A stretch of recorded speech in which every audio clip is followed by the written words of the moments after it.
I just want to preface this by saying I really struggle with executive function with my ADHD and autism.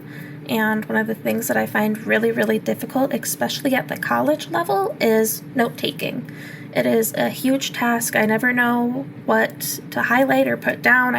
It's hard for me to find the most important parts of a text, because if you're showing me the text, isn't it all important? So to try to help with both the executive function and trying to make it fun for me, and trying to just let my brain dump all of the information that comes to my mind as the important information, I'm going to try to make my notes audio and kind of like a podcast to try to make it more fun for me. And so, welcome to the best half hour-ish of your day. Textbook notes from an education major. This isn't going to be a half hour. I just rounded to the nearest time that made sense in my brain. So today's notes are going to be day one's notes, which is literacy for the 21st century and 7 strengths. So, yeah. To go along with my audio notes, I'm also putting in different charts and stuff that I found really helpful and I thought were important. And the first thing in the 21st century text was under Effective Teachers Understand How Students Learn, which has always been something that I found really interesting, how different people's brains work and how people learn differently, especially since I find that I don't learn the same as a lot of other students. And in this chart, it shows teacher-centered, and it's figure 1-1, learning theories, it's orientation, teacher-centered and student-centered theories, behaviorism, constructivism, sociolinguistics, and information processing. And it lists some characteristics and applications of all of those, which I thought all of them were really important, but I have the diagram here so you can read through them. Pause if you'd like. I don't think it's necessary for me to read through all of them when they're on the screen right now.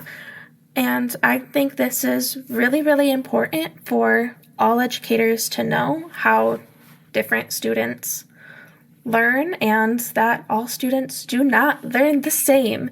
Because oftentimes, especially in the older grades, a lot of teachers will be like, here's a textbook, here's a worksheet, answer these questions. And a lot of students, especially me, do not learn that way. Me, myself, I say that I learn best if I am taught the same as a kindergartner.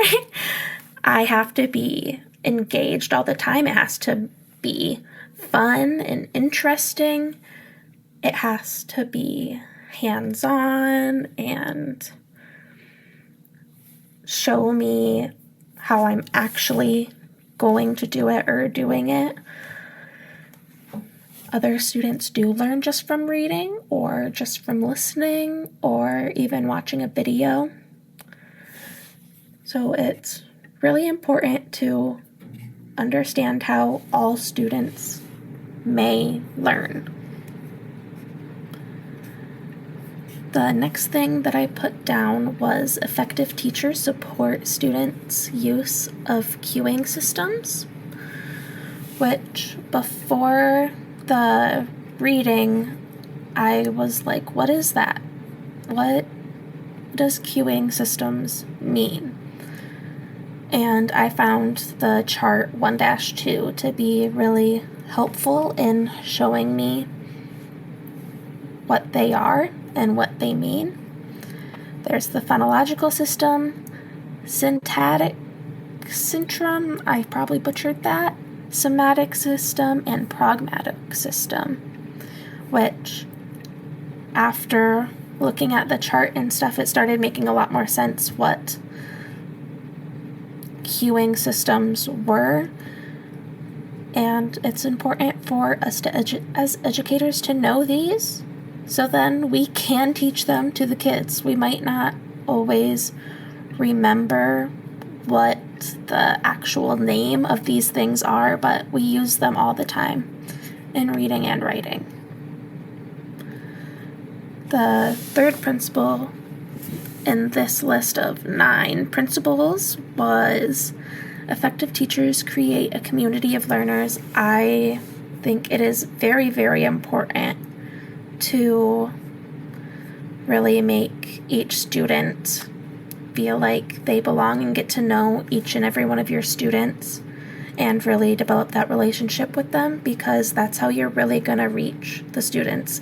Is it realistic that you're going to be really close and have a close relationship with all the students? No, not at all. But I think it's important to try. And that also connects with the 7th strengths, belonging. I had one teacher which I think did this amazingly. His name is Mr. Chapin. I had moved from the state of Wyoming here to Michigan, and I went my junior and senior year at this new school, and COVID hit my junior year, so I didn't really know anybody, none of the students, none of the teachers. I graduated not knowing basically anybody, but this teacher really, really stuck out to me because of his approach to teaching and classroom management. One of his main goals was to make sure that he tried to build relationships with all of his students, and he knew his students not only as students but as people. And I've went back to his classroom since to observe, and that's one of the things that he was like, if you don't remember anything else, remember to not only know your students as students, but get to know them as people, because then not only will they want to work harder for you, but you will know better how to help them. You will know why they are doing the things they are doing, how to help them, and behavior. He told me that he only ever had one big behavior problem in his classroom, and other than that, his students have always been really, really good because he's built that relationship with all of them. So they wouldn't act out the same way they would with other teachers because they had this relationship with him. So I think this is really, really important, and is one of my big things going into the profession of teaching is I want to build a relationship with all my students.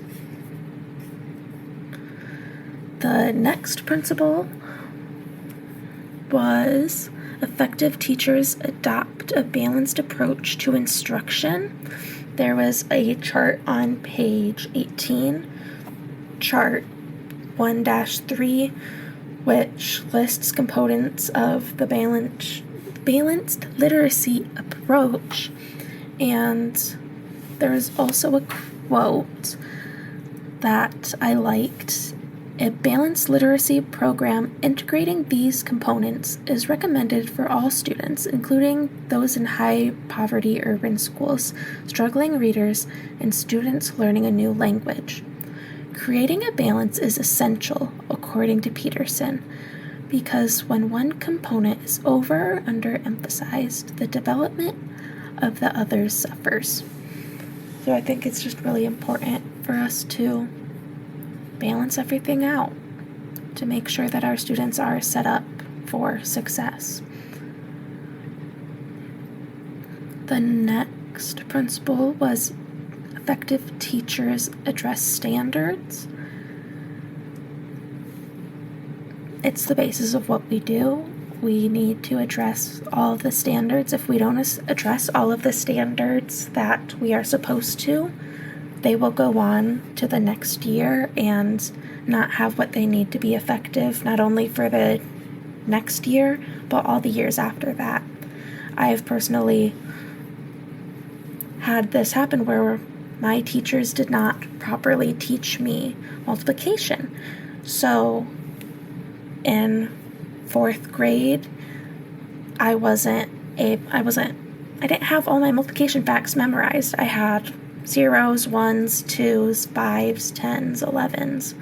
But other than that, still now, I can't do the other ones unless I have a chart or I add them together, like 7 plus 7 plus 7 plus 7. And that has dramatically affected my ability to do math in all the grades since. And it's the same way in reading or any other part of education. Principle 6 is effective teachers scaffold students' reading and writing. I have the figure 1-5 levels of scaffolding chart up, which I thought was really important. And I also liked this quote: teachers use 5 levels of support, moving from more or less as students assume responsibility. Figure 1-5 summarizes these 5 levels of support: modeled, shared, interactive, guided, and independent for reading and writing activities. The next principle is effective teachers organize for instruction. I struggle with this. I try really hard, but I always end up forgetting one thing or another. On page 24, it listed 5 of the most popular programs used to help teachers with teaching reading and writing. And these are guided reading, basal reading programs, literature focus units, literature circles, and reading and writing workshop. Principle 8 is effective teachers differentiate instruction. As a special education major and as a neurodivergent person myself, this is very, very important to differentiate instruction, not only for students who are struggling or are in special education and have special needs, but for all students, because you might not realize that some students need the differentiation and help that you might see with other students. And there is many, many ways to go and differentiate instruction. I added figure 1-7 that shows some ideas and ways that this can be done. And then lastly, principle 9, effective teachers link instruction and assessment. For this, I thought having the 4 steps of the instruction assessment cycle were really important, which is planning, monitoring, evaluating, and reflecting. And yeah, that is my notes from day 1. And here at the end, I'll have a citation bibliography with the texts and how I got the sound and made the video. Hope you enjoy listening. We'll see if I like this better. Maybe they'll be in episode 2 for my next notes. We'll see.